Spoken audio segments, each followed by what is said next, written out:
Okay, so talking about how we can kind of looking at this as a primary source. Now, to start off, what a primary source actually is it's a document or artifact from the actual historical period that a historian is studying. So in this case, Common Sense is a primary source because it was actually written during the Revolutionary War. What we're reading is what Thomas Paine wrote all those years ago. And that's important because it can kind of show us a lot about how people thought about their lives back then. However, there is an unfortunate tendency to just kind of assume that a primary source records how things actually happened, and that's just not the case. As with any historical work, primary sources have their bias. Namely, they have the bias of the author and the bias of the society in which the author lived. And that can pose a serious problem when, we try and just take these things at face value.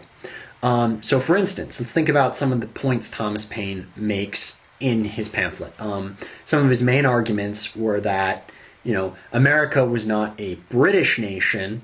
It was composed of influences and peoples all across Europe. And that even if Britain was the mother country of America, that just made their abuses all the worse because they were persecuting their child. That association with Britain would drag America into unnecessary wars, would limit their potential, and that America had kind of a special destiny. Now, a scholar looking back and reading Common Sense and taking it entirely at face value may be under the perception that this is how most Americans thought and how they felt during the time of the Revolutionary War.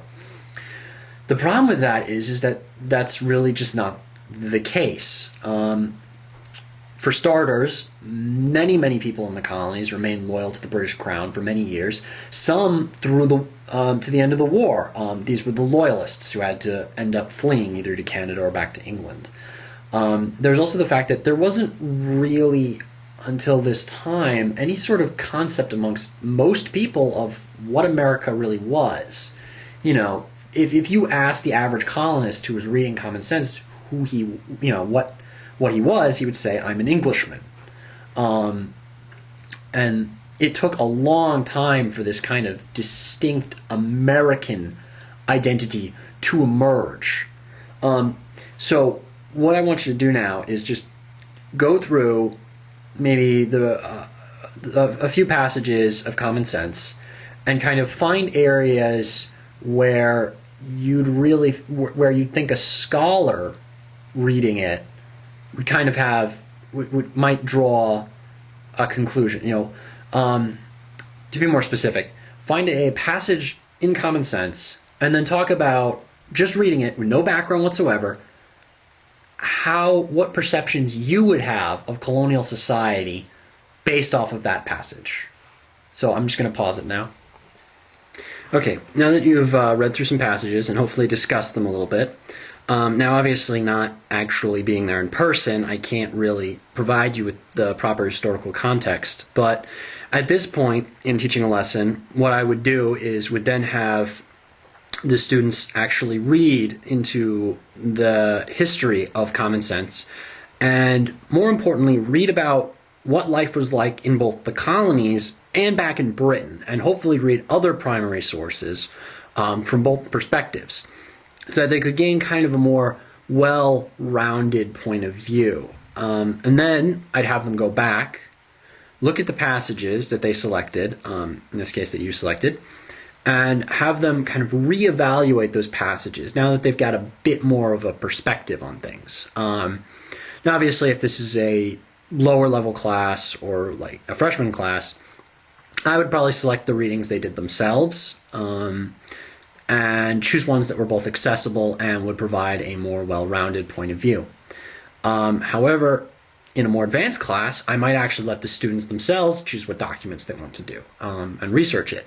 Because in college level history courses, research papers are extremely important. And knowing how to find a source and how to, select the right source and go through archives is very important knowledge. So it would be a good exercise for them to gain access to this to get some experience looking for primary sources.